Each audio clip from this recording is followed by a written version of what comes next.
Okay. Okay, I call to order the Murray City Planning Commission meeting for Thursday, March 21st, 2024. It is 6:30 p.m. Present this evening are Commissioners Michael Richards, Michael Henry, Lisa Malkiewicz, Peter Herstow, Ned Hacker, and I, myself, Maren Patterson, am the chair.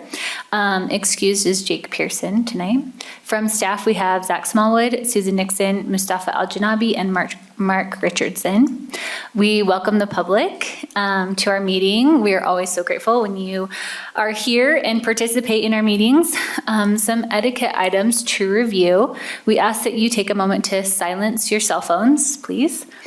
When the time comes to make a comment on an agenda item, we ask that you come to this podium and speak into the microphone because this meeting is being recorded for the minutes and also for the live stream, and they cannot hear you if you don't speak into the microphone.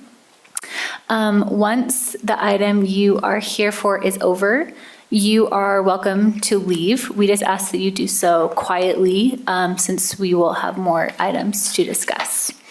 If you are viewing this meeting online on the live stream, the only way to make a public comment is to email planningcommission@murray.utah.gov. If you post a comment in the Facebook or YouTube comment section, it will not be seen. So with that, we will start with our meeting agenda. Agenda item number 1 is approval of minutes. We had no minutes from our last meeting, so we will move to agenda item number 2. Do any of the commissioners have any conflicts of interest with our items this evening? I'm going to declare a conflict of interest on item number 6. Okay. And will not participate. Are there any other conflicts of interest? No. No. I do not have any conflicts of interest this evening either. Agenda item number 3, approval of findings of facts. Have the commissioners had an opportunity to review the findings of facts and conclusions for Murray Station Apartments? Yes. I'll entertain a motion. Madam Chair, I'll make a motion that the commission approve the findings of facts and conclusions for the Murray Station Apartments with the few spelling errors that we identified in our pre-meeting. Great. Is there a second? I'll second. Thank you. All in favor say aye. Aye. Any opposed? Okay. We will move on now to our main agenda item. We have a conditional use permit for KD Signs. Is the applicant here this evening? Okay, great. We will have our staff report by Mustafa Al-Janabi. Okay, thank you. So we'll start with this one. So KB Signs is located at 5247 South Commerce Drive. It's a sign manufacturing business in the MCMU, which is Murray Central District. So apparently this is what the location of the property is along Commerce Drive on the east side. Gosh. This is where it is located. So the MCMU is in the, I would assume this is yellow. And then it's surrounded by CD zone and 1MG zone. So this is the picture of the site that there is. So according to the site that of this right now, so it has kind of couple of issues regarding the parking spaces. It is run down, and because of that, it does need to be redone. That is one of the things. The project description for this is based on the application standards. Staff does not recommend the applicant to install any new mixed sidewalk on there, so because it will be used as is, so there is no need to improve it on the front side. The only thing that needs to be improved is the strips facing that. Parking wise, it needs to be having 3 parking spaces. This is the floor plan of the place and where is it located. They will be including 6 people working in there Monday to Friday, 8 to 5 p.m. 2 trucks will be located, and because of the kind of dense parking area, there is an agreement between the owner of the property and KB Signs. As seen, this is another site plan.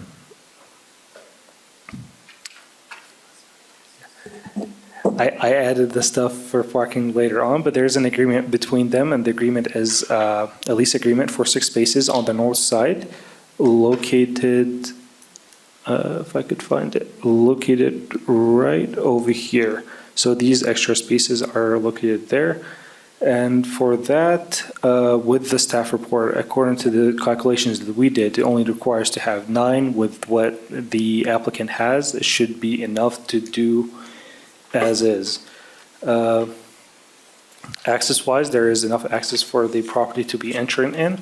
And based on that, there is the findings. If this keeps on working. There you go. So the proposed manufacturing business is located under the land use code of number 3997, which is allowed in the MCMU zone. Conditions will be outlined in the report, and staff does recommend the applicant, does recommend the approval of this based on the 5 conditions shown in here. Any questions? Questions for staff? I think we'll have some discussion about the conditions, but not right now. Okay, let's have the applicant come up.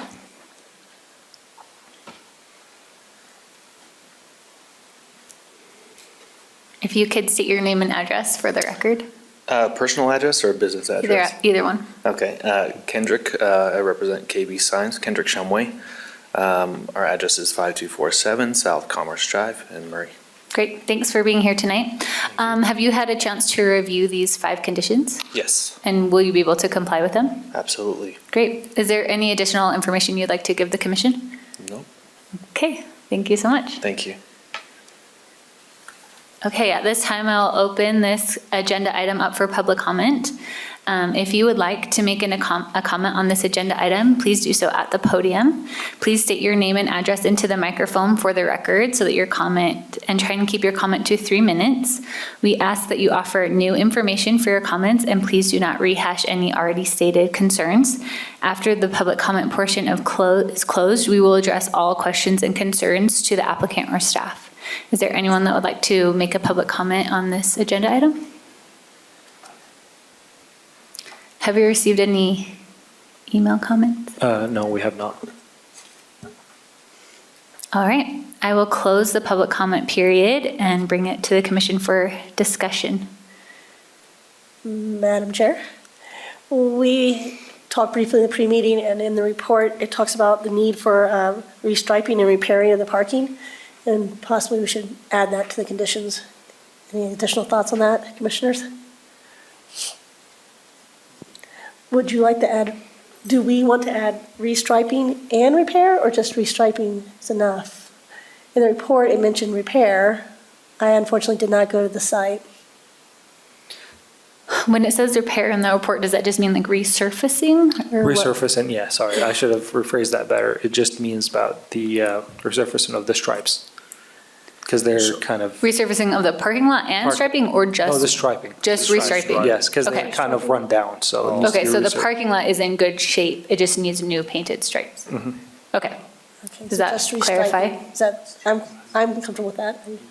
So Okay. then, do we also need to clarify, it's just the parking in front of the building and not the leased parking? Or just by saying restriping, do we need to clarify that in our condition? Sorry, you're talking, I think you're talking to me, yeah. So the restriping needs to be on the front facing the property on Commerce Drive, not the one that being leased. Okay. so, And just to clarify, we wouldn't place a condition on another piece of property for a conditional use. That would encumber another piece of property, and that would be illegal. Since we can't impose that on someone else's property, then we don't have to be that clear in the condition. We can just say restripe, and Correct. that'd be fine. Yeah, because it would only apply to their Yeah, 3 would- spots in front of their property? Correct. Okay. Is that clear? Does that Okay, clarify? I'm comfortable. So we'll just add condition number 6, restripe the parking lot. Okay. Okay. Right. Is there further discussion or a motion? Madam Chair, I'd like to make a motion that we recommend the approval of conditional use permit for KB Signs LLC business at the property address 5247 South Commerce Drive with the 5 conditions as listed, and add a 6th condition stating the parking lot shall or should be restriped. Okay, I have a motion. Is there a second? I'll second it. All right, I have a motion by Commissioner Milkovich and a second by Commissioner Richards to approve the conditional use permit for KB Signs LLC business at the property address 5247 South Commerce Drive, subject to the 5 conditions in the report with the addition of the 6th condition to stripe the parking lot. Is there any additional discussion? Nope. Okay, I'll take a roll call vote. Commissioner Milkovich, Yes. Commissioner Richards, Yes. Commissioner Henry, Yes. Commissioner Haristo, Yes. Commissioner Hacker, Yes. and Chair Patterson. Yes. Okay, congratulations on getting that conditional use permit. If you have additional questions, you can talk to staff about complying with those, okay? Okay, thank you for being here. All right, agenda item number 5, Golden West Federal Credit Union. Is the applicant here tonight? No? Okay, seeing no applicant, I asked the commission, do you guys want to hear this application without the applicant present, or would you like to?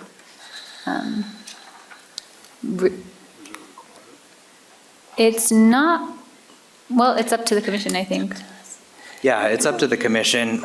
Typically, the commission likes to have verbal confirmation from the applicant that they can comply with the conditions. So it's up to you if you want to table this until either the next meeting, or we can check and see if this is maybe. Are you here for Golden West? Perfect. Good timing. We were Step just forward. wondering what to do. Okay, then with the applicant present, we can move forward with our presentation from staff. All right, so for this one, it is located along the Fashion Boulevard. There's the location of the property. It is located in the GO zone, general office. So the purpose of this application is the installation of a new monument sign located right there where the sign 1 is. That one is actually used to be a pole sign. Now it's when being redeveloped again, needs to be complying with the current zone, which would allow it to go through. Right now, going through with this as a monument sign with the EMC, which is basically the electronic message that would be on it. This would be the proposed sign as is. Width, length of the sign is as said by the code, which should be okay to go with. This would be the other sign that's being proposed. This is not the reason that it's been going under conditional use. It's the other sign, the electronic sign that is. This one would be hanging along the side of the wall. This is the current sign, the pictures of the property and where it is. This is the current sign. That sign needs to be as is. It's a legal non-conforming, so when it's being redeveloped again, it needs to be changed to the current monument sign that you've seen as proposed. Based on that, the findings of the property, the finding of facts would be according to these. It's located in the general office. Conditions will be proposed, and they're not contrary to the goals of the Murray City General Plan. These are the 11 conditions, and based on that, the staff does recommend approval based on these 11 conditions. Question? Any questions for staff? Okay. If we could have the applicant come forward. And would you state your name and address for the record? Yeah, Ben Olson, 908 South, 2000 West, Layton. Great. Have you had an opportunity to review the 11 conditions? Yes, I have. And you'll be able to comply with those? Yes. Great. Is there any additional information you'd like to give the commission? No, I don't think so. I think they stated it pretty well. I know Golden West is willing to sacrifice a little bit on the height and size so that they can get kind of what they want. And so that's, we have to move it and do all those kinds of things, but they're okay with it, so. Okay, great. Thank you so much. Yep. Okay, we will open this agenda item up for public comment. If you would like to make a comment, we ask that you do so at the podium and speak into the microphone. Please state your name and address for the record. We ask you offer new information in your comments, and if you have already heard something stated, please do not rehash any concerns. After the public comment portion, we will address all of your questions and concerns with staff or the applicant. Is there anyone that would like to make a public comment for this agenda item? Did we receive any email comments? Okay. I will close the public comment period and bring it back for discussion. Madam Chair, I have a question. I believe I was listening, but I think the applicant stated his name was Ben Olson, and on my packet it says the applicant's Charlie Taylor. Well, I think he's maybe a representative of, Charlie Taylor's our permit guy, but I'm actually. Ben Olson is with Yesco. Yeah, So they represent- both work with Yesco, so, yeah, representing. He knows a lot about it. so- Yeah, right, yeah. any further discussion, or I'll entertain a motion. I wanted just to make a brief statement about condition number 4. Okay, In condition number 4, we just state, the sign shall be oriented in a way that is not a traffic hazard or a nuisance to the surrounding properties. I want to make sure that the applicant understands, as discussed earlier in the packet, also, it needs to make sure that it doesn't block the view of the exit, people driving out the exit. And I think it's been made clear in the interactions with the city department. So, okay, I'm happy. any further discussion? All right, I'll entertain a motion. I'll make a motion that the Planning Commission approve a conditional use permit to allow an electronic message center sign at the property addressed 6007 South Fashion Boulevard, subject to the 11 conditions listed. Okay, I have a motion. Is there a second? I'll second. All right, I have a motion by Commissioner Henry and a second by Richards. Sorry. And second by Commissioner Hersto to approve a conditional use permit to allow an electronic message center sign at the property address 6007 South Fashion Boulevard, subject to the 11 conditions. Is there any discussion on the motion? All right, I'll call for a vote.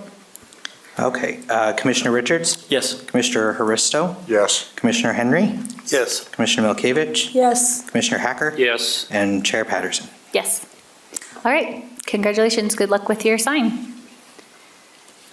Okay, we are going to move on to agenda item number 6, and we will excuse Commissioner Henry.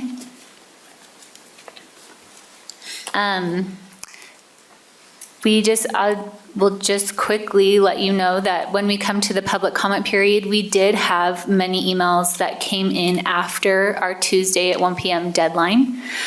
So those emails will be read into the public comment. If you sent in an email, that will be your public comment. So you would not make a public comment during our public comment portion, because your public comment would be your email that you send in, okay? So this is a zone map amendment for Paul Dodge. Is the applicant here? Present? Perfect. All right, we will have our staff report from Susan Nixon. Madam Chair, Yeah. just for clarification, if a resident submitted an email and still wanted to speak, could they take their email away, ask for it not to be read into the record? Yes, they can not have an email read and make a comment instead, right? I don't know how we would. Okay, Yeah, they just need to let us know, and we'll keep track of the names as they come. and come then up. read the emails in at the end. Yep. Okay, perfect. Thank you.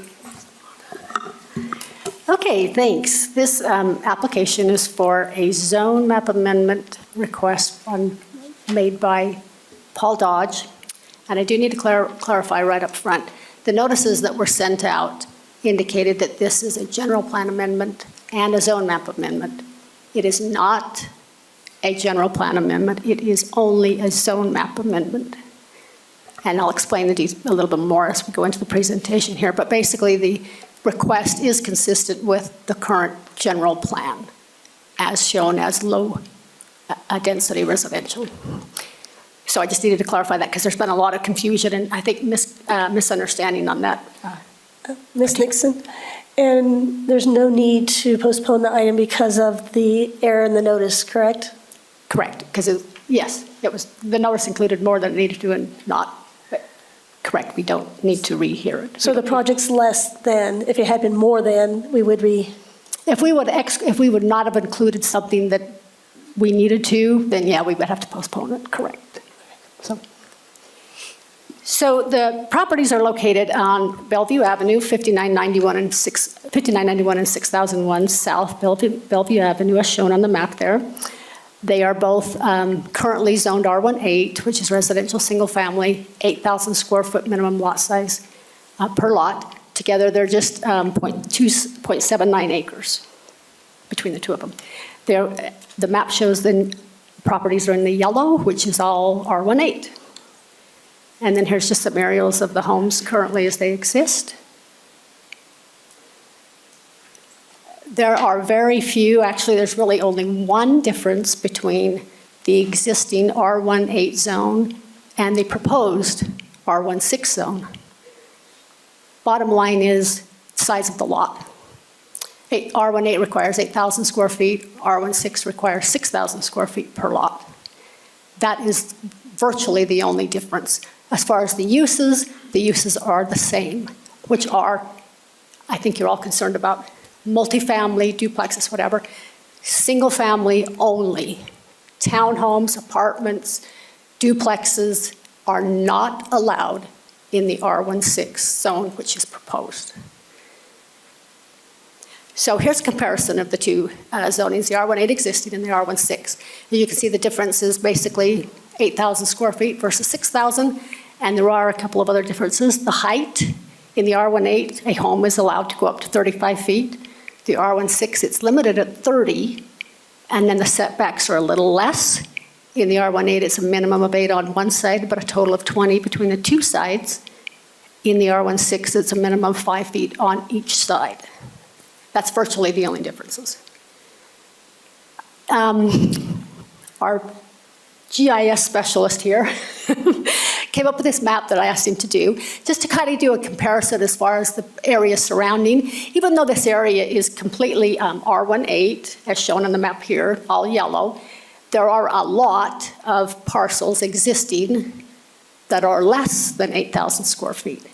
So this map shows the road on the north end is 5900 South, going down to Winchester Street, and it takes in the properties from Fashion Boulevard or 3rd East up to 725 East. In that area, which is all R18, there are 718 properties. Of the 718, 213 are currently less than 8,000 square feet, some between 6 and 7. That's 30%. So when we think about changing the zoning and what it's going to do, there's a lot of properties that are already this size. Here's just a map of the original plat map for the Burton Acres that was actually established and recorded in 1947. So it's an older subdivision. And then we did get some comments and concerns about there not being sidewalks, et cetera, on Bellevue Avenue, which is true.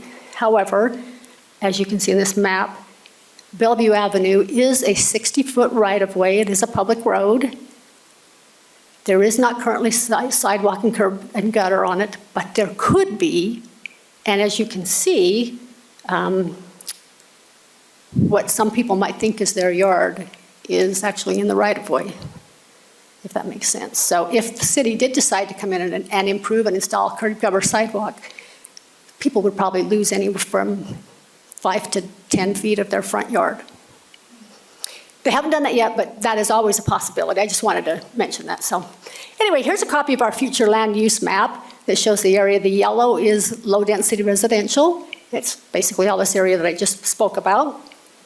And our general plan has some objectives and goals, which we always look at when we are looking at zone map amendments. And one of the objectives is to provide a mix of housing options and residential zones to meet a diverse range of needs related to the lifestyle and demographics, including age, household size, and income. And the strategy is ensure that residential zoning designations offer the opportunity for a spectrum of housing types. I also wanted to just mention, if the zoning is approved to R16, the best case scenario for these two properties would be to have an additional 2 homes. Best case scenario. That is the maximum he could do. The best case scenario would be an additional 2 homes if the zoning is changed to R16. So that's a total of, So a total of 4. There's 2 existing homes. Potentially, if they came back and subdivided, it could potentially add another home to the back and have a flag lot. Best case scenario.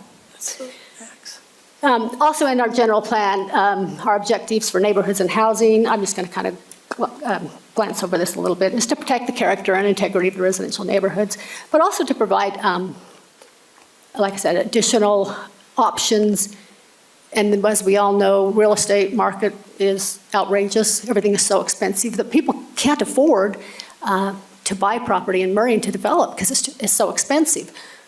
By reducing the size of the property, lot size required, it does cut down the cost of homes and development. So it is helping that objective and the objectives of the general plan. And then, let's see. So based on the analysis of the application, looking at the general plan, future land use map, et cetera, here are the findings for our proposal. As outlined, there's 4 findings. And then we are recommending that the Planning Commission make a positive recommendation and forward that to the City Council. This is the first step in this process. Planning Commission is advisory board to the City Council. They simply make a recommendation. It would ultimately go to the City Council, and they have the final decision whether to approve or not. And so with that, we are recommending that Planning Commission send a positive recommendation for the project or the request as submitted. And when we did send out the notices, we didn't get any comments back immediately, but as Chair Patterson stated earlier, we did receive some emails since the cutoff on Tuesday, and we will read those here in a few minutes. So with that, I think that's all I have for you. Any questions for Susan? can I ask some clarifying questions for Ms. Nixon? So whenever there's a zone change, it makes us all a little nervous. When I first read this, I was thinking 2 properties close together, higher density, they're going to want to tear it out and put condos in. But then and from all of the training we've done, we've talked about wanting to provide a variety of housing, help with a variety of cost of housing. And so I was a little bit concerned at first, but then when I looked into it more, that's why I want to clarify, the very max that can be put here, if they do tear everything down and try to reconfigure the lot with the 2 together, the very max of what we're talking about is, in the end, there'll be 4 homes, and now there's 2. Correct. So and there'll be single-family homes. So Correct. That's all it can addition be. of 2 single-family homes is all, if that's the max what they can do. Correct. Okay. All right, thank you. And Susan, can you just maybe talk about how, when we talk about zoning maps, I know they could only add 2 additional houses, but we're not talking about a site plan or a project, or we don't know what is proposed, right, for just a zone map? Yeah, amendment. thank you. I should have mentioned that earlier. When we are considering a zone map amendment, we do not look specifically, we cannot look specifically at a project. So in other words, I did not include any conceptual plans or what have you with this application because that cannot be considered. It is strictly based on the zoning. So tonight is not talking about, well, how wide would the flag lots be, the length of them, blah, blah, blah. We can't discuss that. But based strictly on the area, which is 0.79 acres, the best case scenario would be for 4 total lots or homes, which there's already 2, so it's actually an additional 2. But we can't talk about the actual project itself. And Ms. Nixon, again, for clarification, it's not that we can't withhold, we're not withholding information or legally bound not to talk to you about it, it's that legally we don't know what the project is yet. They haven't submitted it, so we'd be speculating. So therefore, we can't speculate what might be going on. We're just talking about what we know, the zone. Right, correct. Yeah. And just one thing I just want to clarify, the reason for that is oftentimes, in the past, Murray used to require a site plan, and some other cities do require a site plan during a rezone.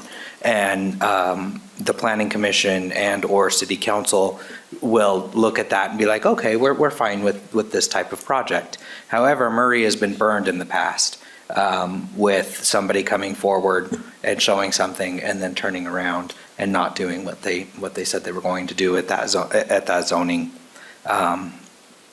So we have now taken the position that we do not accept those, and that the commission and the city council will look at the zone on its own merits and see if it fits within the neighborhood and with the allowed uses and those standards. So. I gotta ask another question. Dual homes? Not allowed in the area? Okay, so, because I'm just thinking a dual home, you could put maybe 4 dual homes that have 2 families on each side, but no, it would Oh, not. you mean like a duplex or a twin home? Yeah, twin homes would work. Yeah, they're not allowed. Not allowed, okay. Okay, any further questions for staff? All right, if we could have the applicant come forward.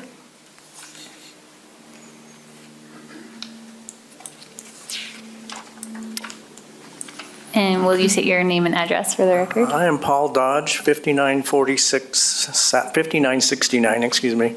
I lived in a different address there before. 5969 South 450 East, here in Murray, Utah. Great, thank you. Is there any information that you would like to give the commission at this time? I appreciated something that Susan Nixon brought up, which is, I had started this, but it's a major project, but that's how many lots in that R8 area, just in the Bellevue neighborhood and the Afton Avenue area and Wilford Street, which is just directly south, how many homes are sitting on lots that are not 8,000 square feet, which tells me that. Please do not speak out. There's a way to make a public comment when we open the public comment period. Thank you. And which tells me that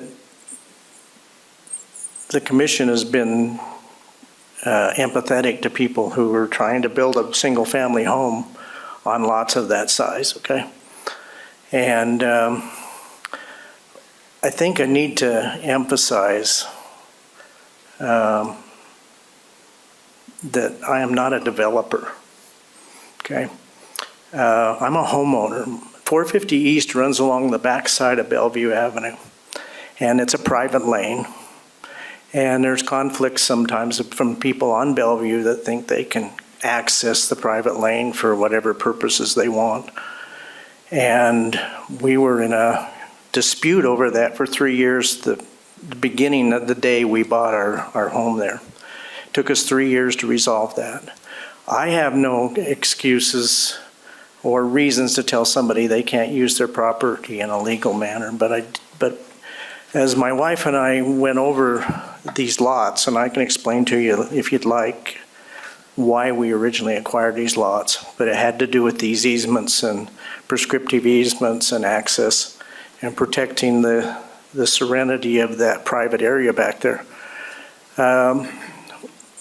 We recently had one of the tenants in April pass away. He'd been there nearly 30 years. So I'm kind of curious why everybody doesn't like renters when you've had people in those homes for 30 years.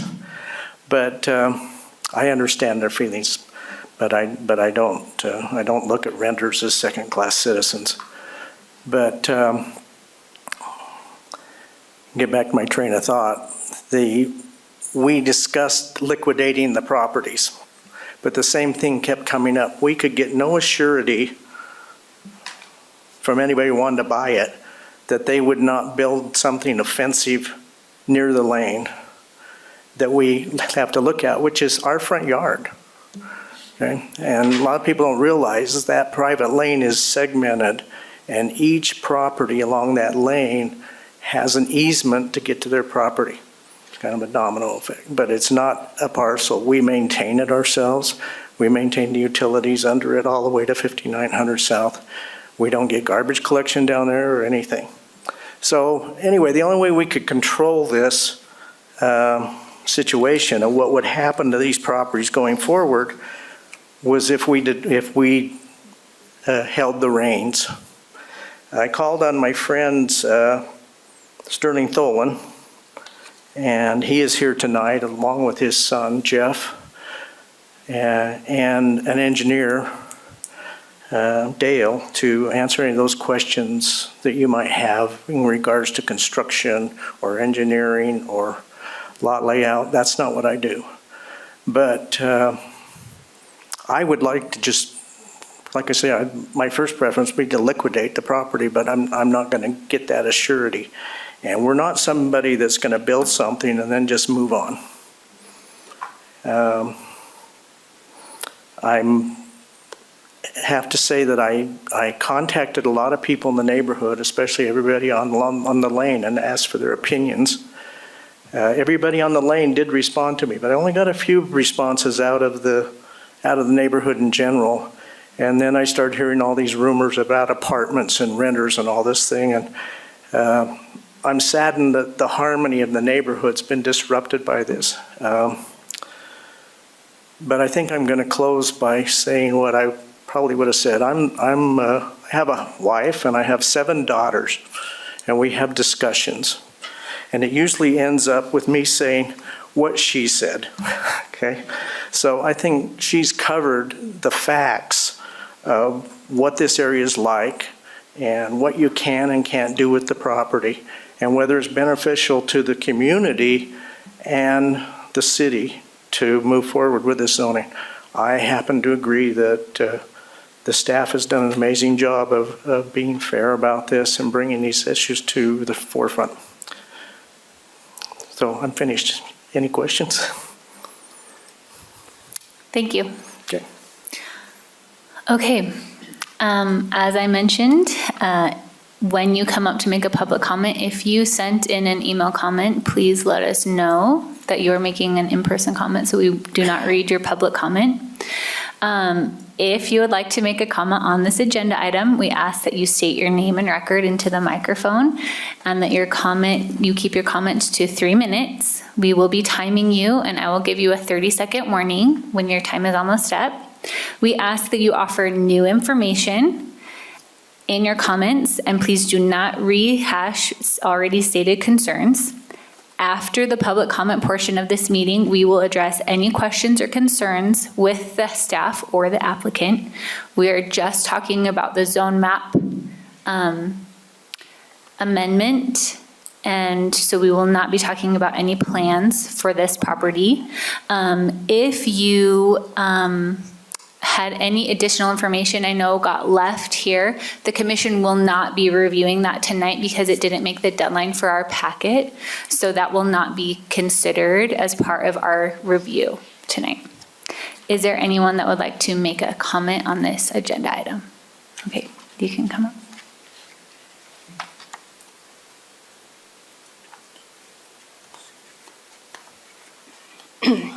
At the last minute, I sent my letter over, but I would much rather read it, if that's possible. Yes, will you state your name and address for the record, and then we'll Yes, my find name you. is Debbie Black, and I live at 5981 South Bellevue Avenue. I'm the property north of the first rental. I am the homeowner at 5981 South Bellevue. My property shares the south fence with one of the 2 properties owned by Paul Dodge. My husband purchased this property almost 60 years ago. His mom and dad bought their home on Afton when he was 5. That property shares the fence with Constantine Plastic Surgery. Until his death last summer, Ken lived on this little spot for 77 years. Karen's parents cultivated a garden the entire time they lived on Afton, and Ken has cultivated the back half of our property the entire time. Currently, both properties are cultivated by a professional gardener whose name is Tyler. The last couple of years, Paul has allowed Tyler to cultivate the back half of his 2 rental properties. We have been committed to keeping our garden alive and well. We don't charge Tyler for growing on our property. He pays a small amount to help with water costs. Our property provides produce for 14 of the finest restaurants in Salt Lake City area. Wanting more green area in Murray is important to me and to many others. Several years back, I went to court with Paul Dodge to stop the original owners, the Vosses and the Bishops, of the 2 properties. The Vosses wanted to build on the back half of the said properties. Paul prevailed in court. Paul's concerns amounted to additional traffic and additional parking on the lane that he currently lives on. Paul lives in an enormous house and has an enormous park, and they are directly behind me. I am surrounded by Paul. As a homeowner, Paul's properties are maintained and groomed beautifully. In stark contrast, his rental properties are not cared for.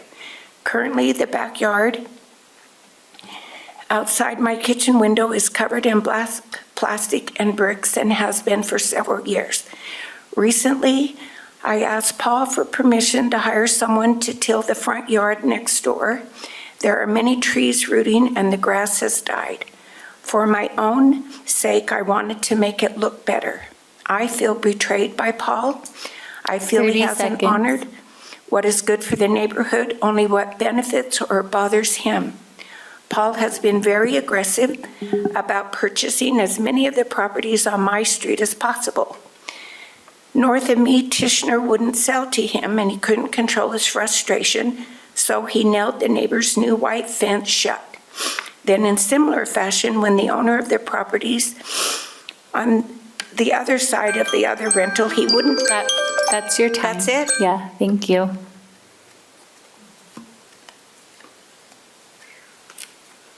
Excuse me, my name is Dale Bennett with Benchmark Engineering and Land Surveying, and I'm working with Paul and Sterling and Jeff on, options on this property. And I appreciate Susan for her explanation that there are only going to be a maximum of 4 homes, but when we were doing the layout, the total property is 0.79 acres. If you equate that to square footage, it's about 34,000 something square feet. If you take 8,000 times 4, that's 32,000. So he's got more property, but because they can't access it off the private lane, the 450 East, they have to do a flag lot. And the flag lots require 125% of the 8,000 if we did the 8,000. And so that's 10,000. And so 10,000 times 2 plus 8,000 times 2 is 36,000, which is just only 2,000 square feet over the 34,000, or 32,000, the 34,400 something that he has. Actually, probably only 1,600 square feet. So his whole goal is to just get the flag lots to work. The back lots will be probably over 10,000 square feet, which is very large, which is, and then the front lots will be probably close to about 7,000 when we did the layout. And so that's kind of the gist of it. Single family, beautiful homes, very low impact because they're only adding 2 additional homes. But I just wanted to explain that the property's got enough area. It's just the flag lot thing makes it require a little bit more than what he has. And so they're big footprints, and it'll make a nice development, and I'm sure Sterling has done some absolutely beautiful homes in the neighborhood and across the whole valley. So I just wanted to explain that flag lot situation, and that the total amount of square footage he has is more than 8 times 4 or 32. He's got 34,000 something. So anyway, thank you. Thank you.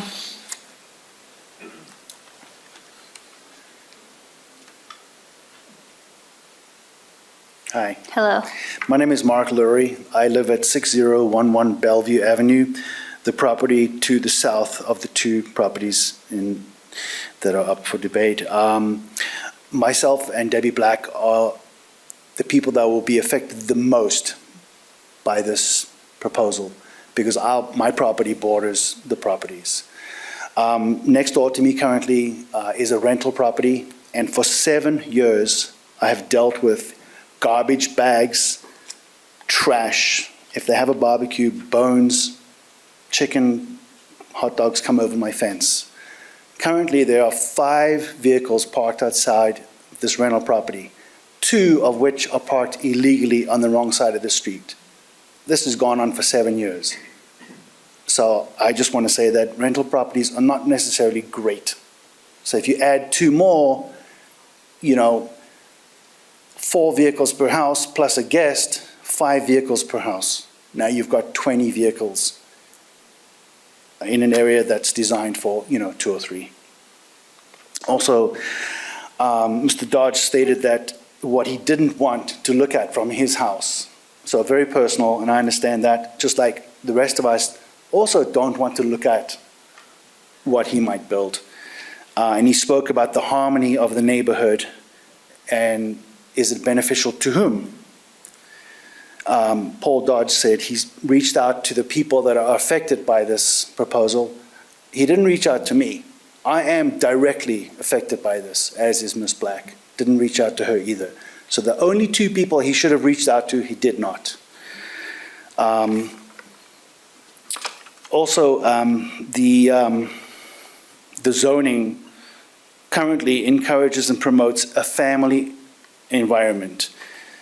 The proposal that he's hoping for provides a varied housing and style and character, which changes, obviously, things. And I believe everything else has been covered with the exception of 8 hours of construction, 6 days a week, banging, nailing, dust in our homes. We leave our windows open, computers, we work from home. Do you want dust on your computer because there's 2 years worth of dust and construction and banging? I'm in the construction field. I know what goes on. Not to mention the 50 construction vehicles that are going to be parked on that road for the next 2 years. Thank you very much. Thank you.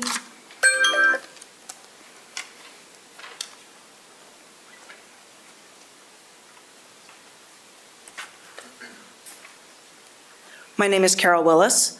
I live at 6024 Afton Avenue, which is just around the corner from these properties. I live on a flag lot.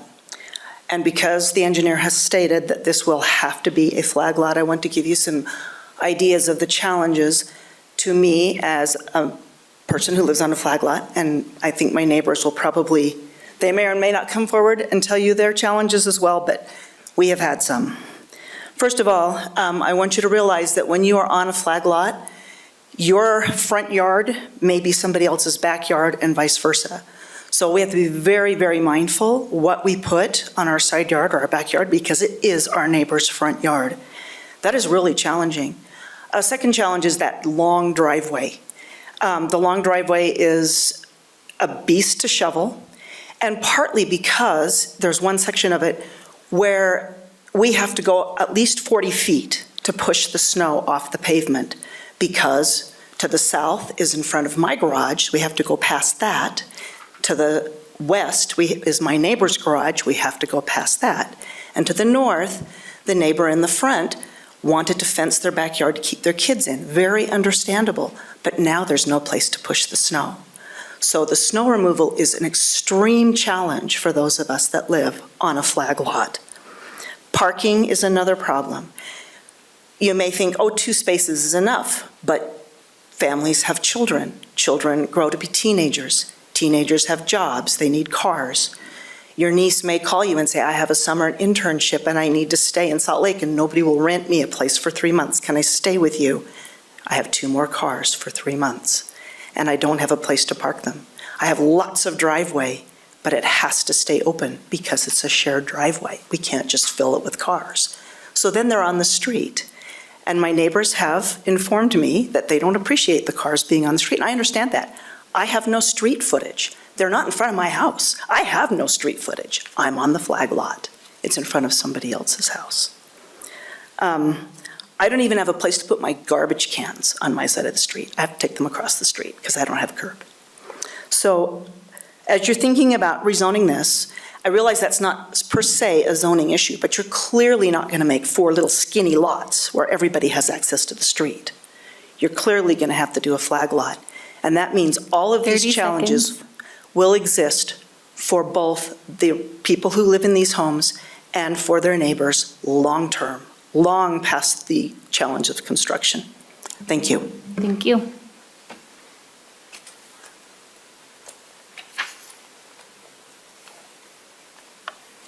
Hopefully this won't repeat anything. And my name is Janelle. I live at 5961. Will you state your last name? Oh, Janelle Smith. Thank you. You don't know Janelle? Oh. Okay. Anyway, I live a few doors from the properties being discussed here today.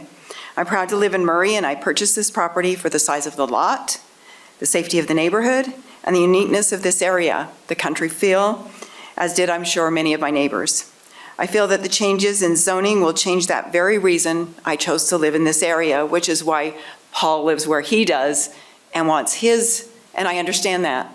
You move somewhere to need what you've purchased for, and you hope that you can maintain that. The lots are narrow, and there would be limited parking at the property. We've already discussed that. They've split the properties, some of the properties in there, and they've also done flag lots, which you've heard. And there is a reason that that was changed, that that is no longer happening. There's a big reason for that.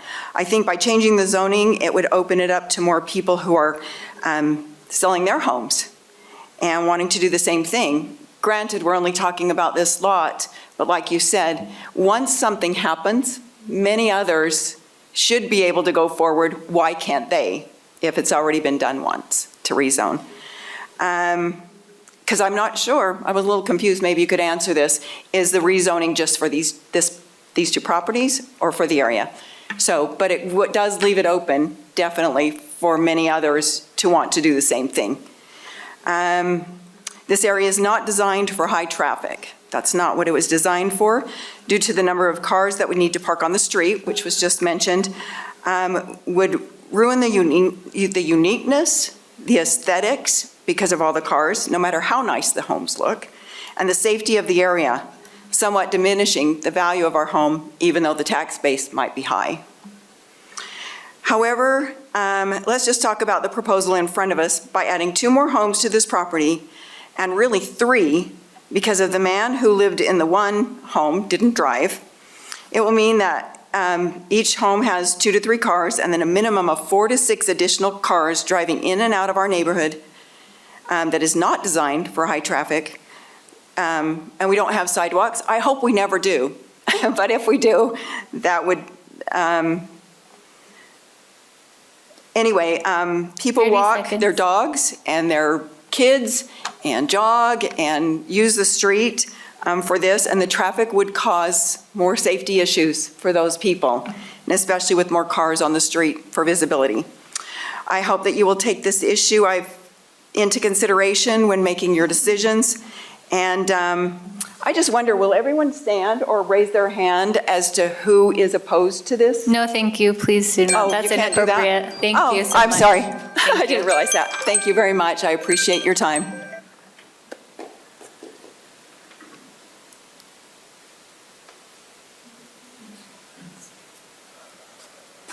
Hi, my name is Aaron Abeda. I live at 397 East Bellevue Avenue. I'm here today because I'm not concerned at all about what he would build or his integrity of what he would build or anything like that. I have nothing against Mr. Dodge. I think he'd build a fine product there.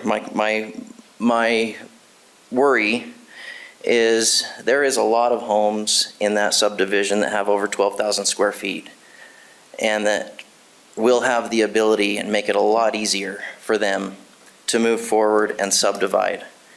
And a lot of us have really nice homes in there. A lot of us have well over half an acre in there. Most of them have well over 0.27 of an acre, which is 12,000 square feet. And it's all that needed to subdivide into two, from what I'm hearing. We understand completely that it's hard to buy a house. It's hard to, I mean, it costs a lot to live in the day and age we live in right now. But many of us have spent hundreds of thousands, if not millions, on our properties. And we live in East Murray. We chose to live in East Murray, where there's a standard. We have nice homes and expensive homes, and it's going to affect the value of our homes if we have little single-family homes. R16, 6,000 square feet. It's going to drastically affect the value of our homes where we have a lot more property and bigger homes. So that's my worry, and also everything else that everybody else has voiced. So anyways, I appreciate your time, and I would ask a question. Can I ask a question? You can ask, we'll answer all questions at the end. Do you know how many homes in the neighborhood there? Do you know if they ever do build a sidewalk in that area, is the square footage of the proposed lots, is that square footage factored in, or will they still be able to do it if they moved ahead with sidewalks? Yeah, and we will answer that. Okay, and also, why wouldn't we be able to have it, if it were subdivided, why couldn't two of the properties be accessed from the private lane? Okay, we'll address those questions. So I think that would be a good compromise but there's no reason why they shouldn't be able to be accessed from the private lane. Thank you. Thank you.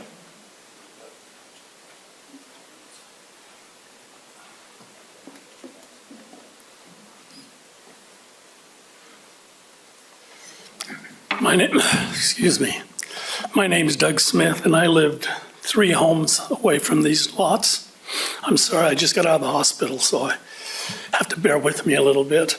Will you state your address for us? Pardon me? Will you state your address? 5961 South Bellevue Avenue. Great, thank you. You know, I purchased the home 18 years ago, and I've lived in the neighborhood since that time. Before that time, I lived in Holiday, and my mother was sick, so I came down and bought her home and took care of her. When I first got there, I didn't understand the uniqueness of this enclave, of this city. The longer I've lived here, the more I enjoy how it's been put together and the homes that are in the area. Since the proposal of this zoning change, one of the homeowners in the neighborhood just last Sunday had a meeting with the homeowners. I was just absolutely astounded about how many people and the phenomenon of how many people showed up to this meeting. On your desk there, you can see 29 signed signatures. Do you see the paper on top right there? Of homeowners in the area that has signed. They're right there. You can look at them. Of the 30 people that was in attendance, there was only one person in the meeting that said it was okay to go ahead and do this. I understand underneath the criteria to change a zoning in the city is you have to have the people within 400 feet. Of the 30 people that met, there is 10 people signed within a rock throw of this property that said they do not want this. You know, I find it really interesting that when you look at citizens and what they want in their own neighborhood, and when I read this that says that the Planning Commission's already recommended approval, don't they take into consideration the homeowners in the area? We have signed letters, you can read if you want to read them, that states that they do not want this to happen and go forward. I can give you the names of the people who have signed it if you'd like me to say that, but I don't understand why one can outweigh the neighborhood. I have a real problem with that. I think the homeowners' rights, they have rights. 30 seconds. Okay, in closing then, I hope the council will take into consideration of the neighborhood and the signed papers that's in front of you, this change is not for the betterment of our neighborhood. I appreciate your thought process. Thank you. And just to reiterate, anything that was turned in this evening will not be part of our review.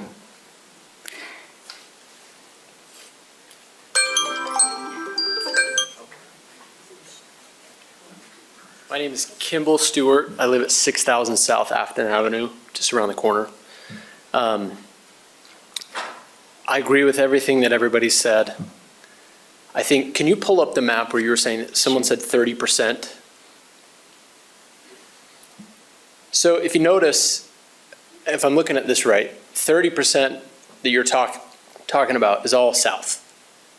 Really not much in our little area there are living in those under 8,000 square foot area, right? There's already so much traffic in this little circle. I have 3 daughters, they're tiny. It's scary to have people flying through here. I have Amazon drivers flying through there at high speeds. Adding more cars, and I also don't have any problems with renters. Adding more cars typically comes with renters. It's dangerous for kids. The biggest concern that I have is that if we want to have something nice to look at, the private lane behind and the people that live in front, there's plenty of room to build 2 really nice homes and get single-family people in there. I understand that it's expensive to buy. I understand that it's expensive to live. The biggest concern is that we don't need to set a precedent for anybody that wants to build. I mean, there are a few of us in there that have a big enough property we could fit 6, 7 houses in there. It's just not going to be good for this city over time, especially this little block, to allow this to be a precedent that we can continue moving forward. I'm in real estate. I understand how it works. I understand the idea of, maximizing your square footage. But really, the point here is that they want to build homes that are beautiful to look at. They want to beautify where they're looking out their front window. That can easily be accomplished by building homes that are beautiful, that have plenty of space, that aren't going to have problems with flag lot issues, that aren't going to have problems with street parking. It seems pretty simple to me. I mean, there isn't one real valid concern or comment not stating that we should just build 2 nice homes there instead of 4. So that's really all I have to say. Thank you. Thank you. Hi, my name is Carolina Choa. My address is 5951 South Bellevue Avenue. So I'm a little disappointed because I was really hoping to see some of the project. I understand now that you said you don't take that now and you don't review that, because to me that would be, for me, the most informed decision about this.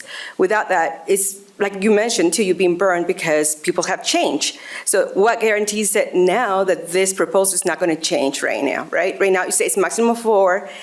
What I keep looking back to, it's this single, which I appreciate some of the clarification, but there's still prevailing information, even on your planning, chapter 2, where it describes the property the zoning 1-6. So if there's still an issue with what this is supposed to be, right here, I'm reading it from your website. Single-family medium-density residential, intended to provide varied housing style and character, PUD as conditional use. So if this is incorrect on your website, I mean, sorry, that's part of the issue with this, is like, I don't know that it is going to just be limited to what is being proposed. So that's really concerning to me. And again, I guess I was hoping to see what the plans are really to make a more informed decision.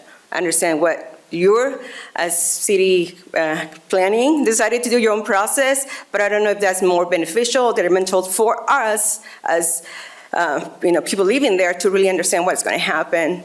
Again, I don't want to repeat anything everybody says, but I totally agree with what everybody has said. It's a main concern with this change. So, thank you. Thank you.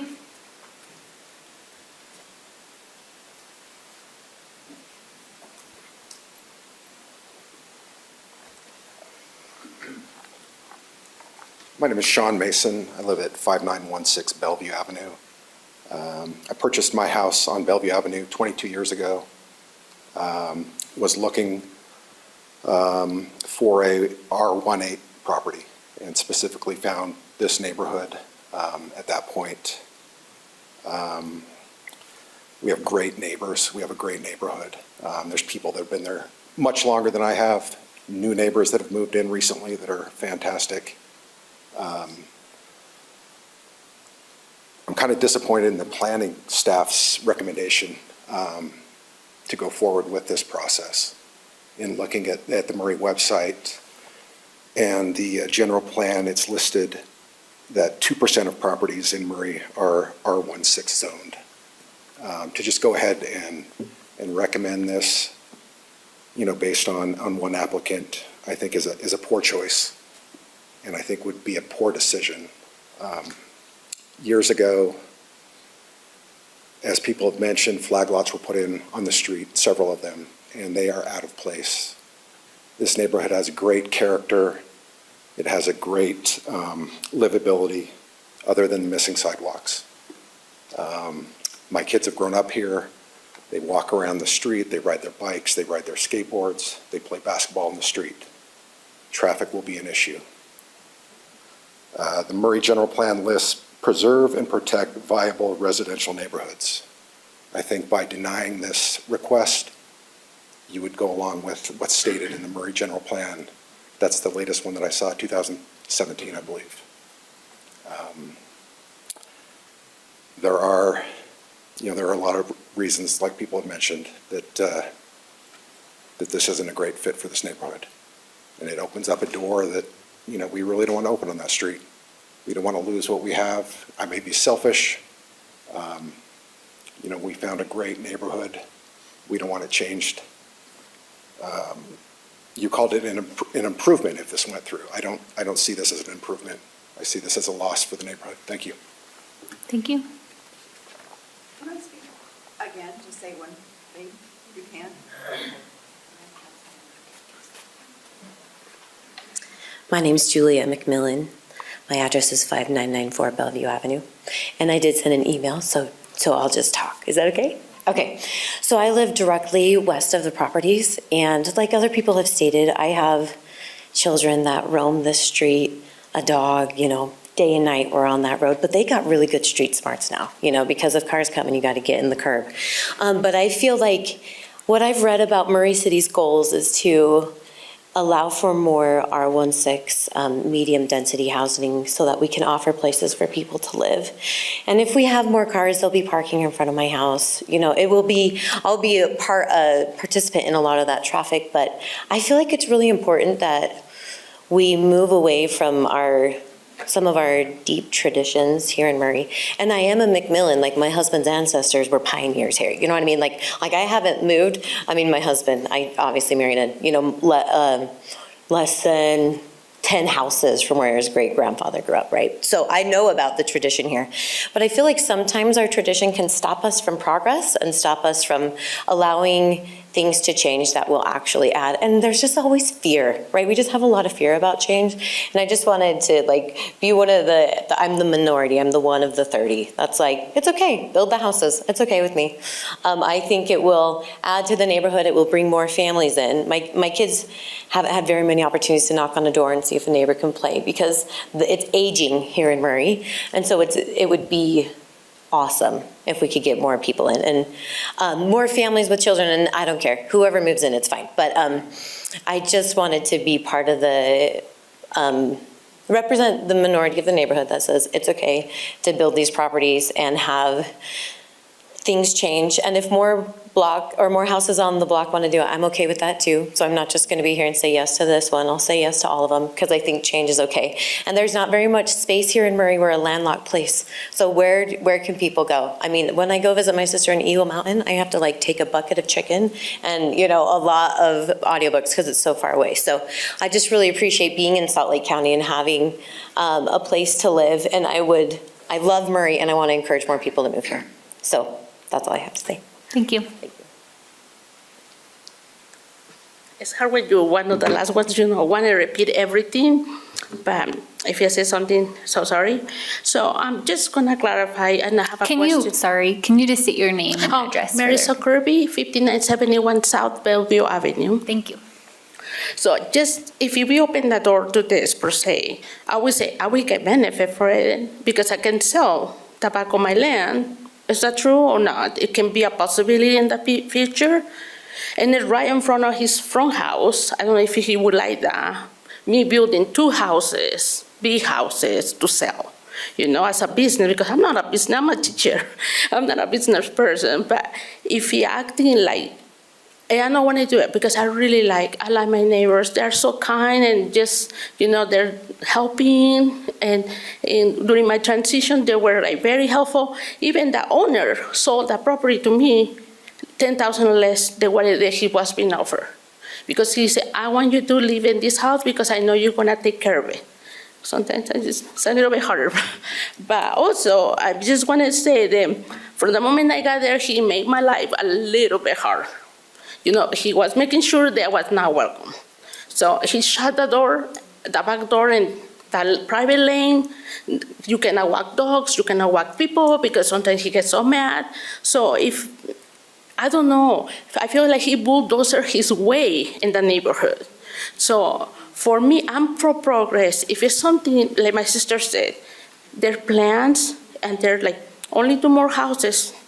You can live with progress, but what if those plans change for me too? I would like to see what he's gonna build for you. Okay, thank you. Thank you.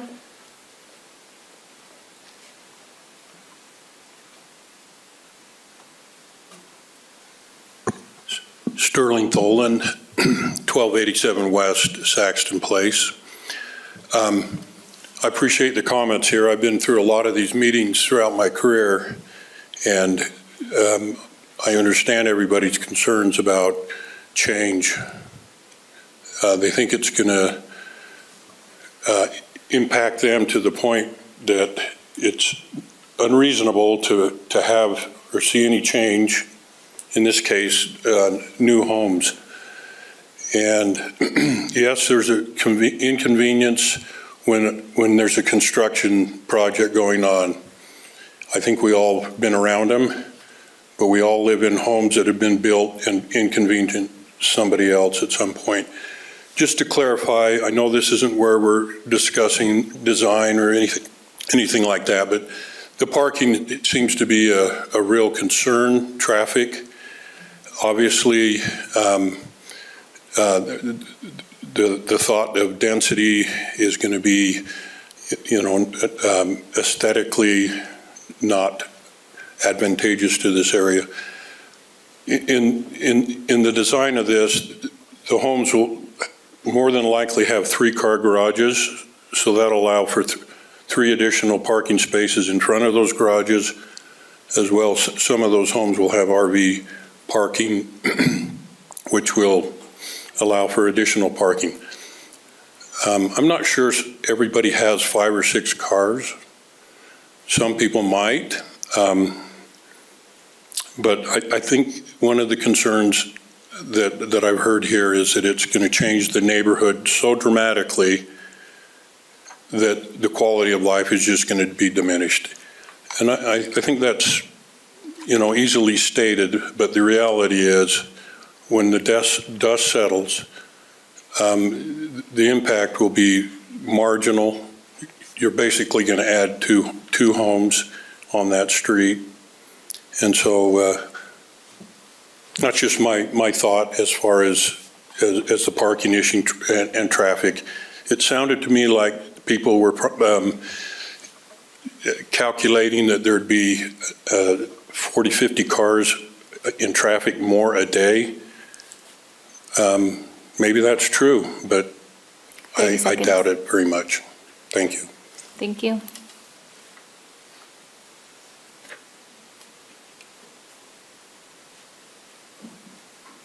Hello, I'm Casey Butcherite. I grew up at the house of 5981 South Bellevue, right next door to the rental properties in discussion. I'm Debbie Black's son.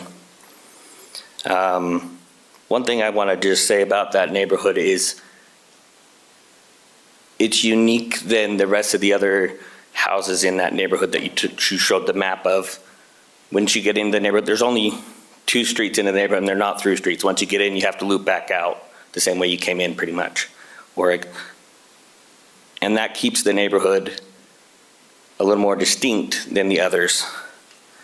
When we talk about adding diversity in housing types, that neighborhood is kind of part of that diversity. It's one of the small pockets of those kind of lots with gardens, with these large houses that I wonder, adding multiple smaller houses right next to and right across from and right in front of very large houses, are the people gonna be as happy? Are they gonna, there could be a different neighbor dynamic is all I think about that is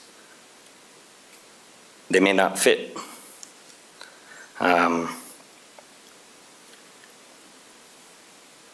As far as concerns about the private lane and the easements there, I understand that concern. Those homeowners have put a lot of money into that lane, but is buying the properties really the only way to control the access to that lane? If there's issues about it, they could be brought up through other matters. And I feel there is enough space on there to already develop those properties further, the whole flag lot idea, but without maybe putting in, not just going for quantity of houses there, but there is space to develop more houses, so development isn't the problem.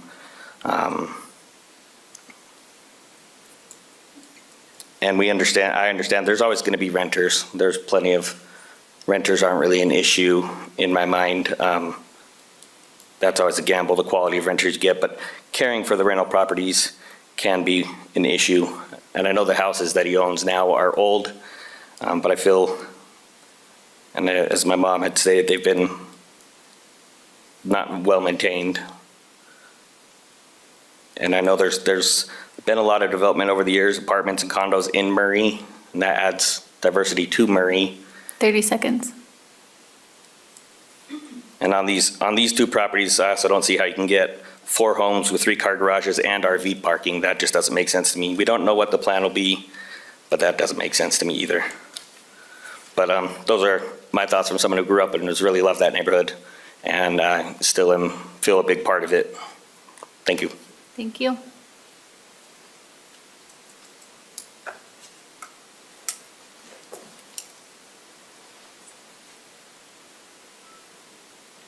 Hello. I'm Heidi Anderson. I live at 417 East Afton Avenue, and we've been there about 22 years now. And I'm just a little confused on the public hearing portion of this. If my letter that I signed... Could you speak a little closer to the Sorry, microphone, please? sorry. So everyone From the can- beginning? You got my name? Yeah, I think we got it. Sorry. I've just been here for 22 years, and I wanted to state on record, I guess, that I agree with most of the comments that have been here. You mentioned not to repeat anything, but I guess I needed to stand here and say that I'm in agreement with what's been said today. Thank you. Thank you.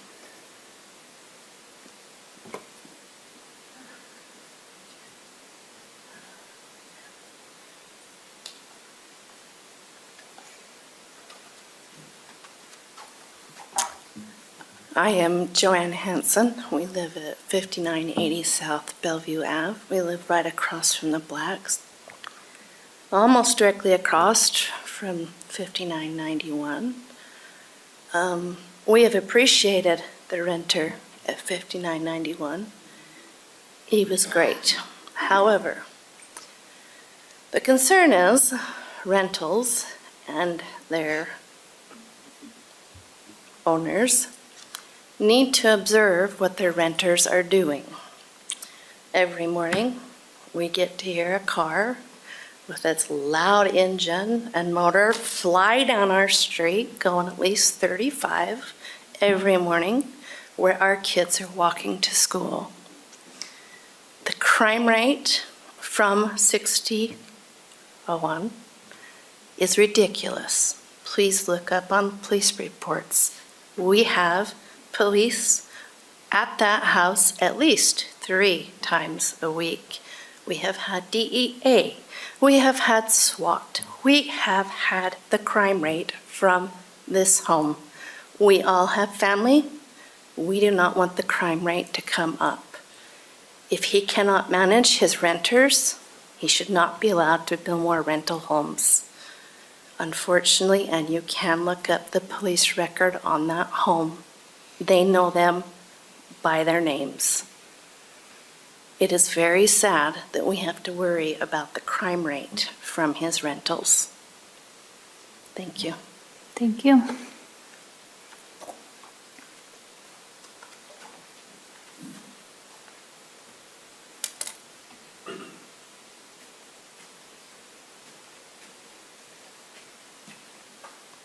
Hi, my name is Egan Fadai, 5926 South Bellevue Avenue.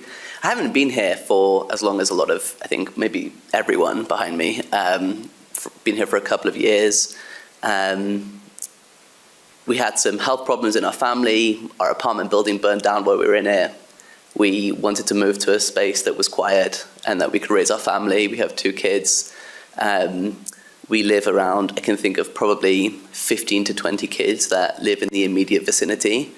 And so I appreciate a lot of the concerns that have been raised. Other parts of this, I'm probably more on the fence about, to the extent that the current renters on that property aren't great. I assume that this is a business decision in terms of why it's being subdivided.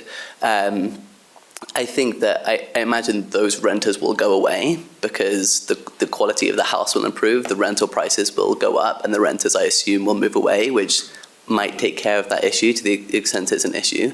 So I'm not sure about that part, but I think one thing that I just wanted to raise, aside from reiterating the fact that there is, I think, more traffic than is perfect, and also the lack of sidewalks. I know that it's possible that the city builds sidewalks in the future, but I think that's more of a hope and a prayer rather than a reason to allow this to go ahead.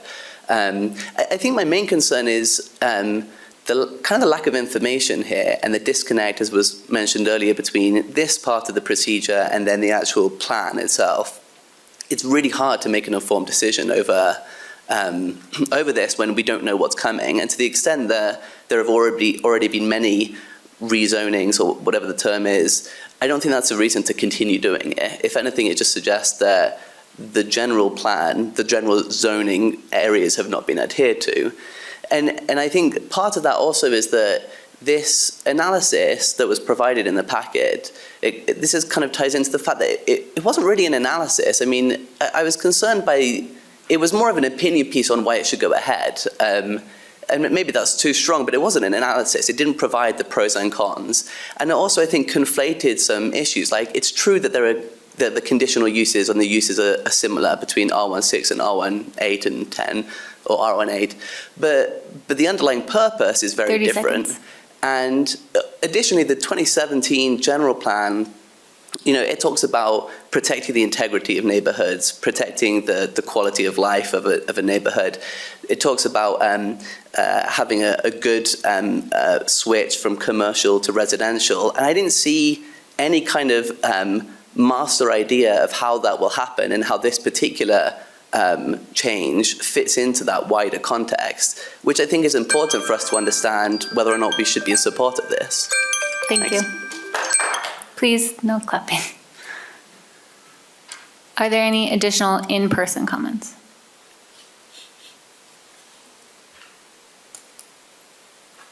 Real quick, Laura Lee Berry, 5941 Bellevue, also 5931 Bellevue. I won't say I just agree with almost everybody here who does not want these lots divided. We moved there 25 years ago because of all the large lots, and it's heaven. It's just great, and I don't want to see that go away. And I agree with, I'd say 100% of all the people that don't want this to happen, so keep us in mind. Thanks. Thank you.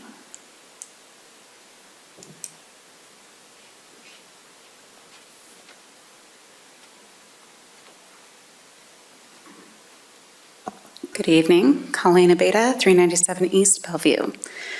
One thing that I want to address and have taken into consideration is the map that came up that showed all of the properties that are below 8,000 square feet currently. that doesn't say that they were the R16 properties. That doesn't say that we have that percentage in here. The zoning that was quoted, it was, I believe, 2% in Murray that was actually zoned for R16. What that tells me is that those properties that were built prior to zoning or were not as critical to the zoning shouldn't be taken into consideration.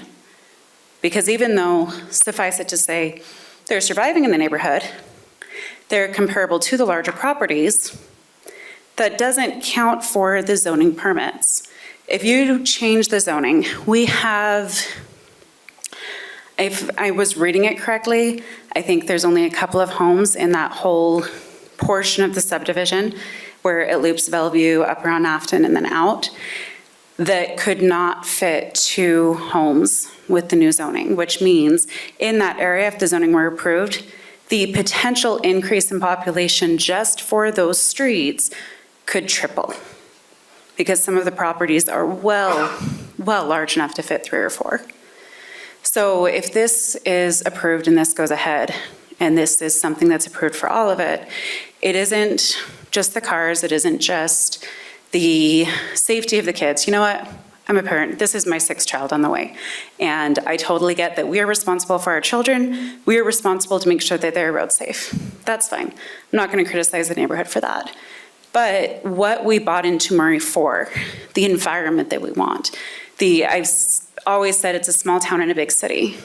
And that will be gone if we don't have all of those grasses for the future generations to come and play in, if we don't have the smaller feel communities, the closer knit communities, not just because of the rentals, but just density. There's so many areas that are dense. If you want to rent, there's a lot of places in the valley that you can rent that have these accommodations.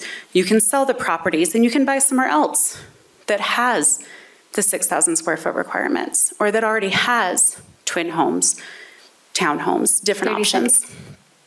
So with the property zoning that is there now, you can do what you want with the property within the zoning requirements, but changing it changes Murray. And I don't think that's what any of us bought into Murray for.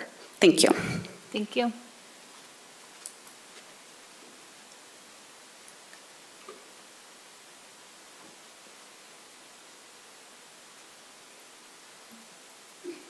She may need translation, that's what I'm here. Okay. My English is a little bit. My name is Sita Ochoa. I live in 5951 Bellevue in Murray. So please, I like my area. It's very pretty. It's very ¿cómo se quieto? Quiet. Quiet. It's the Murray is more better. So it's un crime. It's a crime, and there's somebody destroyed. Thank you. Thank you.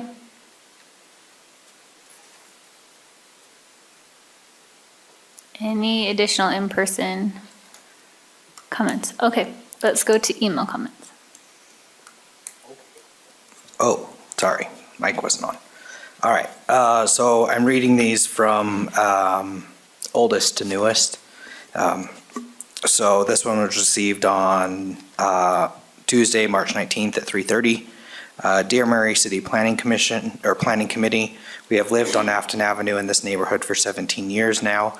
We have a lot of older homes sitting on large lots. It makes it very difficult for the people in those homes to deal with their properties if they need to, because a small old home on a very large lot presents many obstacles and problems. I've known Paul Dodge for many years, and I have never met anybody more concerned about what is best for the neighborhood as Paul Dodge. The plan he has presented compared to all the other possible options would be the best plan moving forward for him in the neighborhood. There's too much of a trend of taking a small home neighborhood and putting a large, out-of-place, expensive homes on lots that do not seem to fit. It seems to me that Paul thoroughly investigated all possible options, and this does what's best for the neighborhood. I'm firmly in favor of what he is attempting to do. Best regards, Mike Conway, 5962 Afton Avenue. Next one is received March 19th, 8:21 PM. My name is Patty Dodge. I could not attend the meeting tonight. I reside at 5969 South, 450 East, Murray, Utah. I am a homeowner in the neighborhood being discussed and partner in Down Home LLC, which is the owner of the properties being considered at this meeting.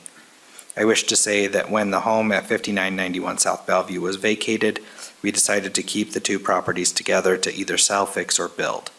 There were some interested parties that wanted to buy both lots. Over time, we realized that we would have no say as to how they would be developed or what they would look like. At first, I did not want to build there, but the two existing houses are old and small and require too much to improve them to make them a viable option to sell or rent. When we moved here, and for many years until we found someone to garden the back half of both lots, they were nothing more than mowed down weeds. At looking at both properties, I decided that it would be much more attractive to see some nice single-family homes in the back lots, rather than what they have been for the last 13 years. It would be much easier for us to sell both properties and let someone else do what they want back there. But because this is our neighborhood too, we decided to invest our time and money in making sure that it was an improvement to the neighborhood and community because of the age of the neighborhood. The coming years are sure to bring change. We wanted to make sure that the changes made on those lots were attractive and welcoming to new families and to the existing neighborhoods. Patty Dodge, 5969 South, 450 East. Okay, next one is was received on Wednesday, March 20th at 8:06 a.m. This is Justin Bird from 6120 South, 520 East. I have overlooked Paul Dodger's, proposal and have decided that I feel that it is in the best interest of the neighborhood and surrounding area, and I believe it will improve and add value to our community. Next one, received Wednesday, March 20th, 8:30 a.m.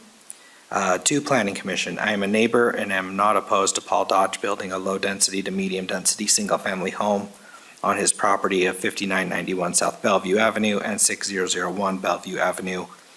Gwyn Ainsley, I apologize if I said that wrong, 6005 South, 450 East, Murray, Utah.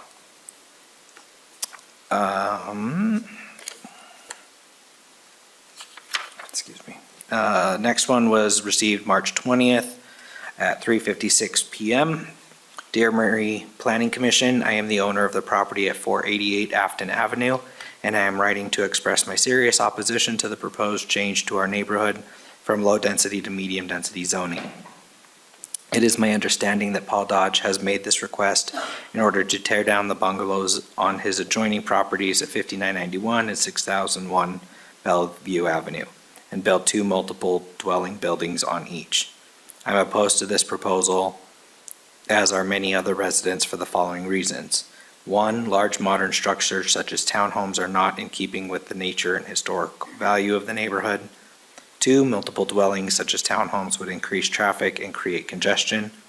Apparently, Mr. Dodge is not planning to allow access to the proposed structures from the existing lane at 450 East. That means a single driveway entrance on Bellevue Avenue would need to accommodate both multiple units on each property. This would have a serious negative impact on garbage pickup, snow removal, and parking. There are innumerable buyers who would like to purchase the types of homes already located on these properties. They could improve the homes with plumbing and electrical upgrades while maintaining the historical value of the area. Thank you for your attention to this matter. Please consider doing your part to prevent the further defacement of historical homes and neighborhoods for the short-term profit of a few property owners. Sincerely, Melissa Genow? G-E-N-A, Genow, sorry, Genow.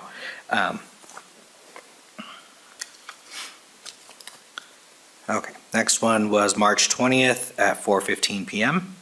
My name is Brian Peak, and my wife Elizabeth Peak and I reside at 6006 South, that sounded funny, Bellevue Avenue. We are responding to the proposed zoning change for the properties at 5991 and 6001 Bellevue Avenue. We cannot support the proposal as it is detrimental to our neighborhood.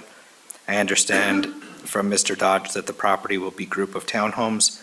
I'm told that there will not be a street from Bellevue to the lane at 450 East, but rather a driveway without curb and gutter to serve the dwellings. The increased traffic as well as garbage pickup and snow removal apparently have not been addressed. It was distressing to hear that no road would infringe upon the homes on 450 East, but leaves the problems for our neighborhood to deal with. We cannot support this proposal if the properties involved don't generate the income the owner desires, then sell it to those who would love to improve the homes that exist. We say no, any change to the use of the property needs to benefit our neighborhood, not a business interest. Brian and Elizabeth Peak, 6006 Bellevue Avenue. Next was received today, March 21st at 11:35 a.m. Dear Planning Commissioners, I own a home at 5962 South Afton Avenue, which is 642 feet from the proposed project. I have lived here since 2004 and have noticed that Murray City has grown by at least 5,000 people in that time. This represents an increase of 11% from 45,000 to 50,000 in 2022. These people have to live somewhere, and I would rather entertain a small growth project in my neighborhood involving 1 to 4 homes rather than the large apartment block projects of 50 to 100 people that I see in other parts of Murray, as well as Midvale and South Salt Lake. I know Paul Dodge is a kind and sensitive landlord who will consider community feedback in his project, design, and aesthetic, and I would much rather have single-family homes built in my neighborhood rather than condos or apartments. I trust Paul Dodge to build homes that will blend in with the neighborhood and retain the spirit of Murray as a city without equal. You are welcome to contact me regarding this correspondence via return email or phone. Valine Afualo, 5962 South Afton Avenue.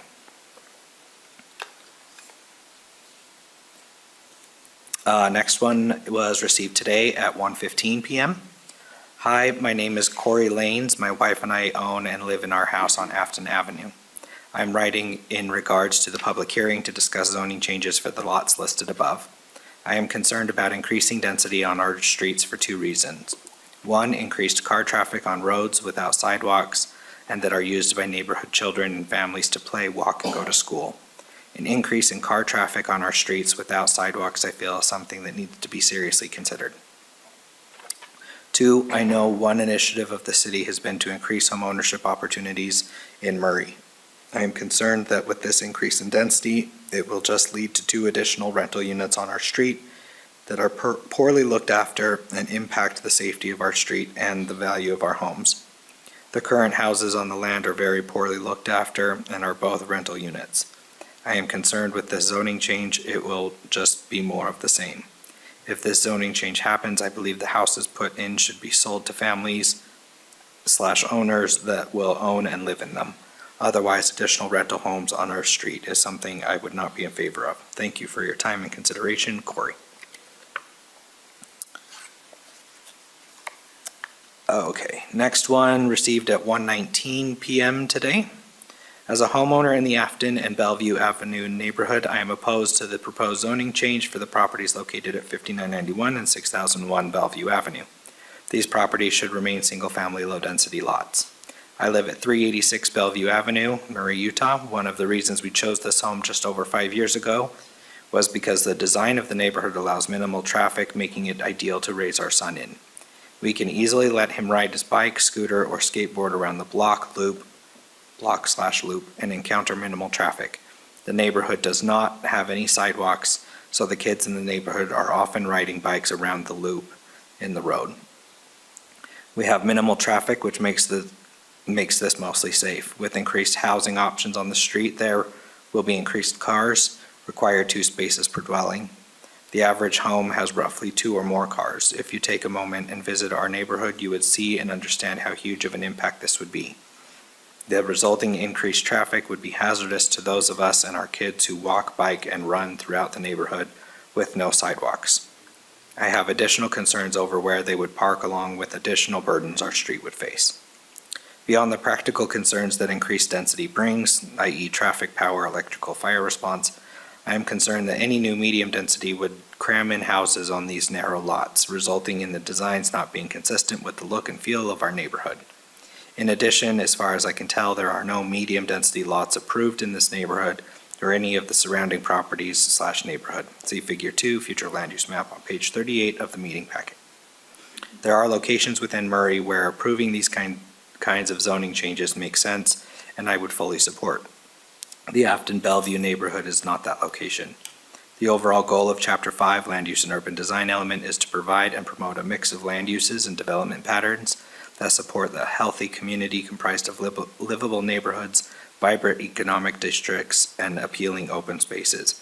By denying this zoning change, you will be supporting a livable neighborhood. Adding housing does not increase the livability of this neighborhood. One of the most appealing factors of this neighborhood is our large lots. We are an oasis tucked into the city, and any modifications to the lots will change that feel. As a resident of this neighborhood, I oppose any zoning change to the Bellevue and Afton neighborhood lots. Please protect the uniqueness of this neighborhood by voting no to rezoning 5991 South Bellevue and 6001 Bellevue Avenue as proposed. Thank you for your consideration, Tara Rossland. Sorry, I need a drink of water. Okay. And last one is received today at 4:08 p.m. Public comment for zoning proposal at 5991 South Bellevue Avenue and 6001 Bellevue Avenue for a meeting held at 6:30 p.m. on Thursday, March 21st. I am in support of the zoning change from R18 to R16. This allows additional units of housing which the city and state are in desperate need of, while still being residential and maintaining a great neighborhood feel. This is not a dramatic change and is in line with other projects seen around the city of Murray. I think this would be the best fit for the parcels in question and welcome this zoning change in our neighborhood. Ryan Stock didn't provide an address. And that's all we have. So we haven't received any during the I have not public received any. Okay. Then I will close the public comment portion. And Susan, if we can go through and address some of these Yes, we have. questions. I have a list here. Hopefully, I made notes of all the comments or concerns that we can respond to. Let's see. First of all, just to clarify again, this proposal would not allow for multifamily or townhomes. It's not allowed in the R16 zone. Construction of any potential new homes, as Sterling Tholen referred to earlier, who's a contractor, yes, construction is always an inconvenience for some of us when there is being a house built next to you, but we all live in homes. We always all inconvenience someone previously. However, there are some regulations that we come into play when there is construction, such as dust mitigation, et cetera. Hours of operating or constructing have to be within 7 a.m. to 10 p.m., et cetera. So there are some limitations they have when the construction is underway. Let's see. It was referred to the difficulties associated with flag lots, such as the front yard of one home faces the backyard of another. That is very true, no doubt. But, you know, when you buy a home on a flag lot, that's kind of what you're buying. So just, you know, be aware of what you're buying, I guess is what I want to say. And they do have longer driveways, obviously, because it is a private drive accessing down the side of another home. Flag lots is a permitted use and actually throughout the entire valley, so we're not unique to that. In fact, there are 3 flag lots in this subdivision currently. Let's see.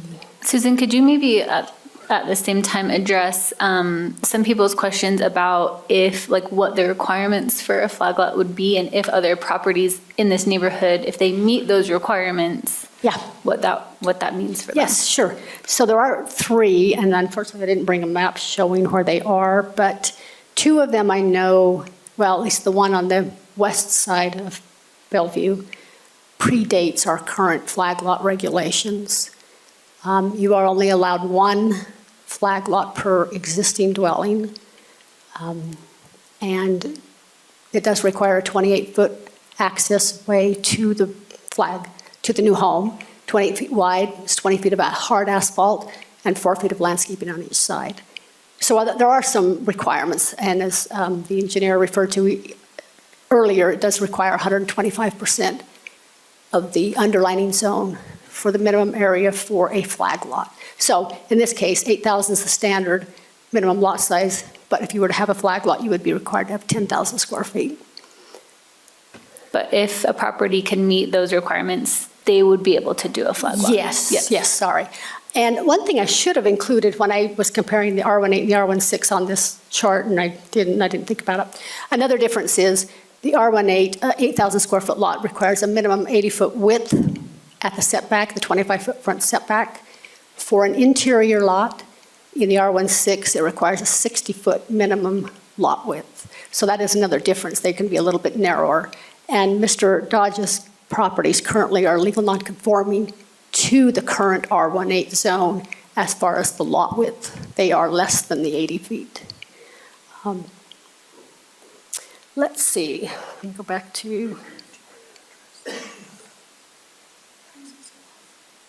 oh yes, yeah, I was going to get to that one. Someone mentioned, why can't these new proposed lots, if the zoning is approved, why can't they access off of 450 East?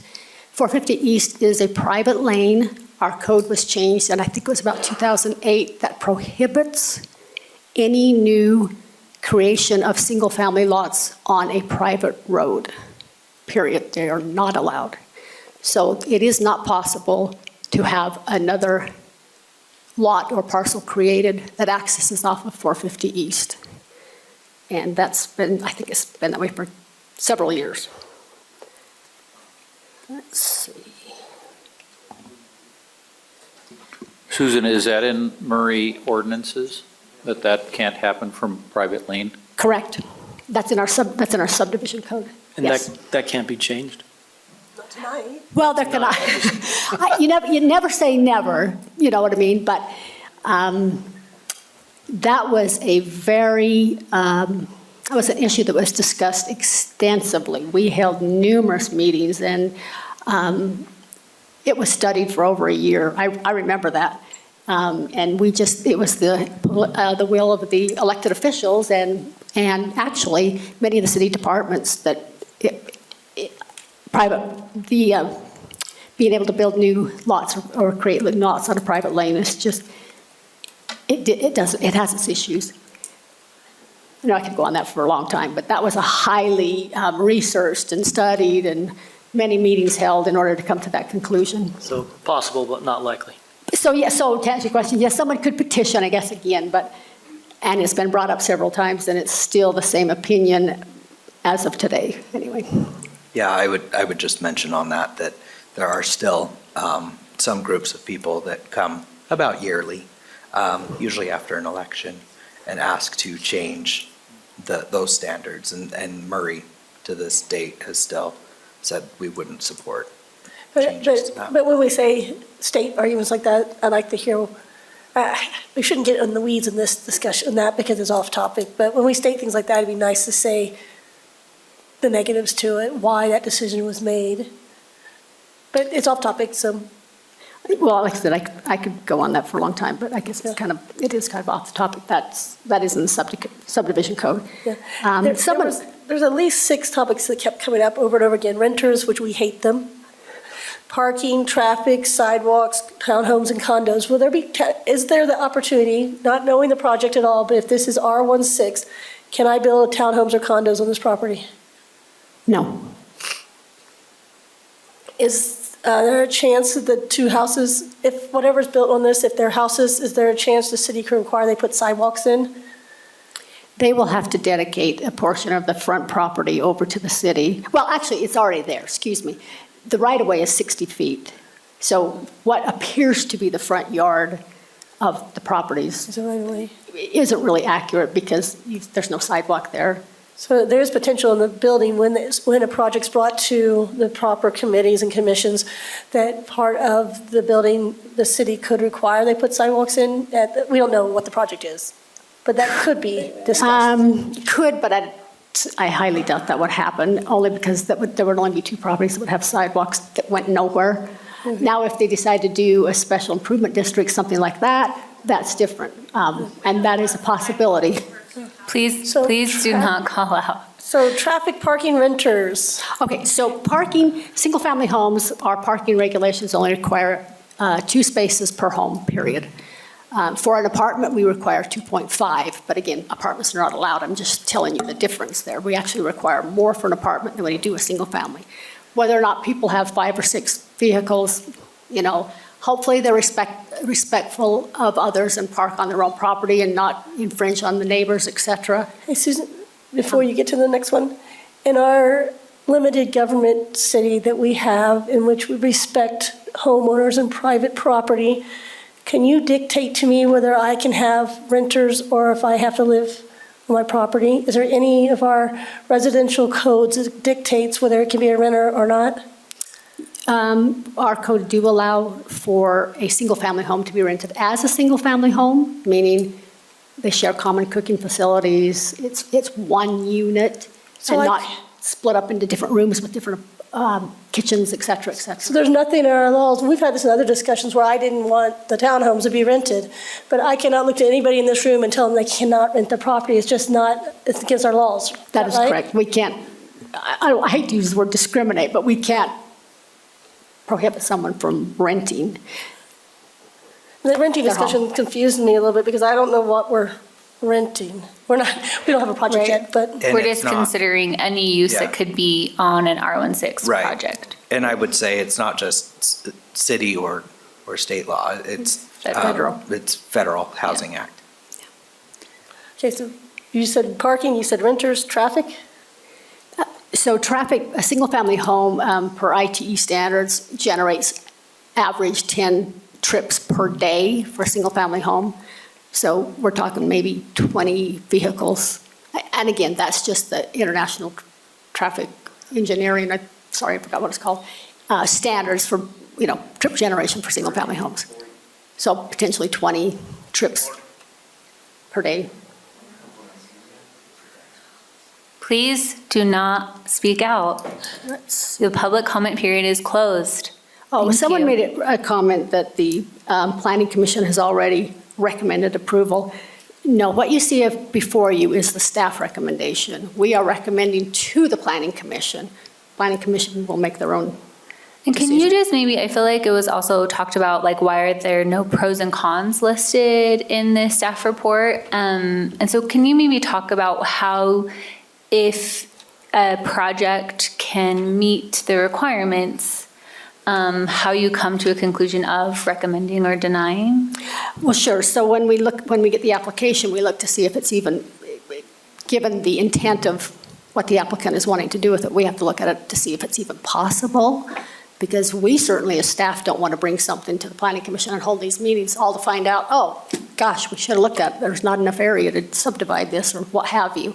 So we do have to look at it to say, okay, given your request, if the request was approved, it looks like it could meet the requirements of that zone. So yes, we did look at that, but again, we have not looked at a specific plan or what have you. It's not included with this proposal. Does that answer your question?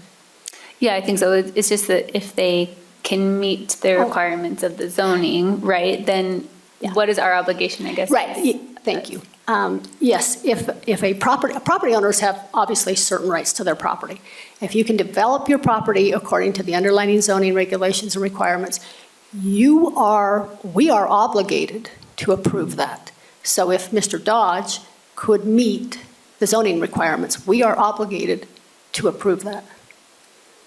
Which are the same rights that are allowed to any property owner in this area.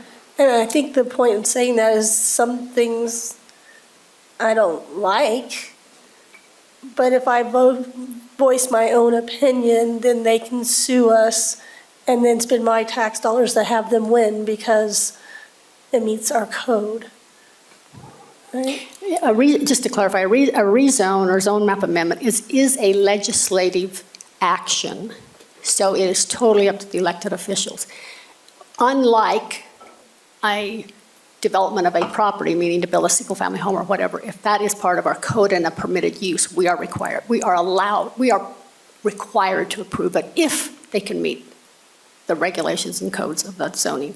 So it's it is different. It's legislative versus administrative. So if they wanted to voice more opinion in a legislative setting, that would be with the city council at the next meeting? Correct, yes. Yeah, as I mentioned, this is a first step in this process. Planning Commission is just a recommending body to the city council, who they are the ones that will make the decision ultimately. So we're just going through the list of the comments or concerns that were expressed earlier. Someone made a comment about a PUD, where a PUD allows for single-family attached homes. That is a conditional use in the R16 zone. However, you have to have a minimum of 2 acres in order to have a PUD. So that's not a possibility for this property. If the, say this city council approved the zoning, et cetera, and Mr. Dodge does then decide he wants to subdivide it, there would be another public hearing with the Planning Commission that you all would receive notices of that for whatever he would propose. If it was subdivision, flag lot, whatever it is, you would get a notice on that. And there would be another public hearing that you could come and see what he would be proposing. Susan, can you define a PUD for the audience? Oh, sorry. That's a planned unit development. So typically it's like one that's townhomes and there's open space, there's amenities to it, et cetera. Yeah, those are allowed in most residential zones, but they are a conditional use and they do have a lot of strict regulations that they have to meet. And again, that requires a minimum 2 acres in order to even do one. And PUDs have come to us with houses, and not just townhomes, but it was on a piece of property bigger than 2 acres, right? Yeah, right. Or at least 2 acres. At least 2 acres, yeah. I think that's all the notes that I made as far as comments or concerns. What about, somebody asked, is this zone change applicable to the whole area? Oh, good, thanks. No, this particular request is specifically only to Mr. Dodge's property. The zoning is only for those two, not anybody else. You, as a property owner, would have to petition if you wanted to do a zone change. It does, yeah. Right, which if a property owner wanted to, they could do. Yes, they could. Any other questions or comments from the public comment portion that you'd like answered by Susan? No? Is there any further discussion for the commission? I've got a question. Yeah. More, it may not be appropriate, but we can make can we make a recommendation? Wait, just will you speak close? Yeah. Sorry. Can we make a recommendation with conditions? No. Do you want to talk more about what's concerning you? What about the project What isn't meeting? conditions, maybe? Some of the concerns that were brought forward today are very legitimate, Mm-hmm. and there may be a disconnect as to what this commission's role is versus who ultimately makes approval, correct? And that's kind of where the detail and the specific building plans, and that's where that's ferreted out, correct? Right. So Yeah. that's where the details could be more investigated. Yes. Okay. Which that's what I I'm know is frustrating, to have the zoning looked at independently of any kind of project. And I know that Zach kind of mentioned it, but I've been on the commission long enough that I have seen that happen, right? Somebody came in and said, this is what we're building, this is what we're doing. Everyone got excited about that project. Their funding fell through and they didn't develop that project, right? So I know that it's so hard to look at something independent of what it potentially will be. But it's actually a very sound decision on the part of the city to not promise something that is not going to get delivered, right? And so we are only looking at, is this worth forwarding a recommendation, again, to the city council, who will make this decision? Is an R16 single-family low-density residential consistent with the general plan for this property? So I know that the concerns are valid, and I know how frustrating that is. But we, I think as a commission, look very specifically at, I mean, we look at zoning all the time in all of these places. And so I think even though it feels uncomfortable, I think that we have experience at what the zoning specific change without more details looks like. I have a couple comments, Madam Chairman. Yeah. So we know that this is going to be single-family homes. We know that if it gets developed at all. Value, I think some of you expressed your concern that this would perhaps decrease value of your property. And I think I can speak for the whole commission that what we've seen in the past is it doesn't decrease the value of your properties. Seen that in a number of different neighborhoods. Again, like to reiterate renting. The street that I live on has a number of rentals. And I can tell you, you can't know what you're going to get. There are several of them that are wonderful renters and a couple that are not so good.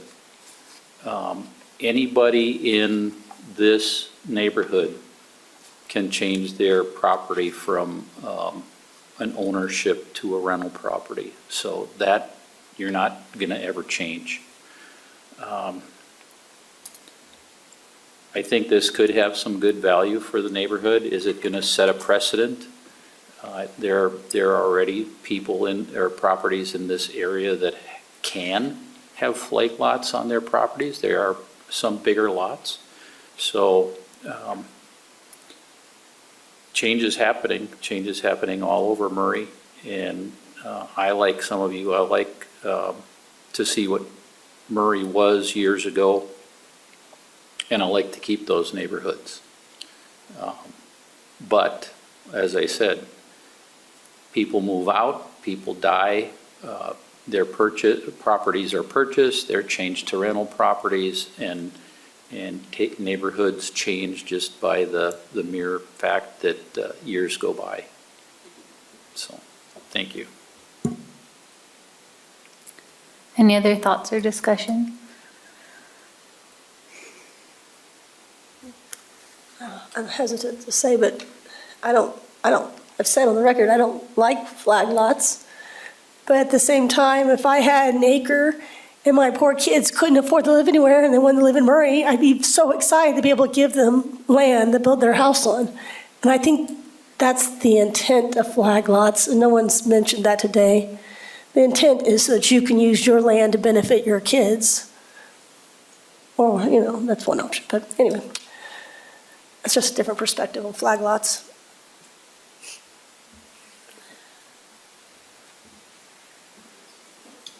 Any further discussion, or I'll entertain a motion?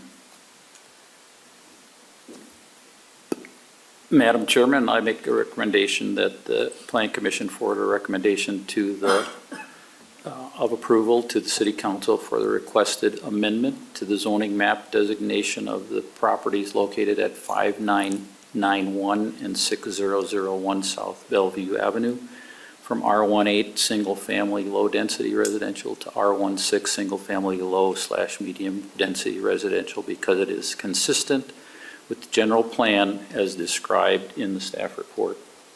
Okay, I have a motion. Is there a second?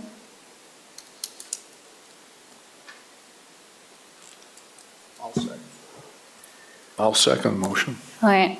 I have a motion by Commissioner Hacker and a second by Commissioner Hersto. I'll get it. To forward a recommendation of approval to the City Council for the requested amendment to the zoning map designation of the properties located at 5991 and 6001 South Bellevue Ave from R18 Single Family Low Density Residential to R16 Single Family Low Medium Density Residential, because it is consistent with the general plan as described in the staff report. Is there any discussion on that motion? Okay, we'll call for a roll call vote. Okay, Commissioner Milkovich, Yes. Commissioner Richards, Yes. Commissioner Haristo, Yes. Commissioner Hacker, Yes. and Chair Patterson. Yes. So that will get forwarded to the city council. You'll also be noticed for that meeting at the city council, as well as any additional plans that come forward. You will be noticed for those projects as well. Is there any additional business? I think we're just having a April 4th meeting. Yeah. That should be it. I'd like to address the rest of the people before they all leave. Thank you for coming and providing your comments.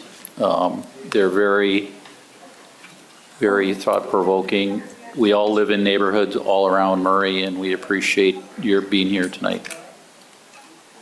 Thank you, Commissioner Hacker. Okay, with no further business, I'll call for a motion to adjourn. Is there a motion to adjourn?